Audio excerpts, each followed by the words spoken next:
ಅತಂತ್ರ ಸರ್ಕಾರವನ್ನ ದಿಕ್ಕು ತಪ್ಪಿಸಲು ಈ ಕಹಳೆ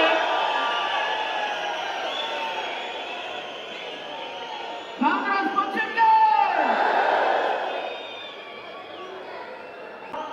ಒಳಗಿಸುವುದರ ಮೂಲಕ ಷಡ್ಯಂತ್ರ, ಈ ಸರ್ಕಾರದ ವಿರುದ್ಧ ಷಡ್ಯಂತ್ರ ಮಾಡುತ್ತಿರುವ ಜನರ ವಿರುದ್ಧ ಜನಾಂದೋಲನಕ್ಕೆ ಈ ಕಹಳೆಯನ್ನು ಊದುವುದರ ಮೂಲಕ ಜನಾಂದೋಲನ ಅಧಿಕೃತಗೊಳಿಸಬೇಕೆಂದು ವಿನಂತಿ ಮಾಡ್ತೀನಿ. ಈಗ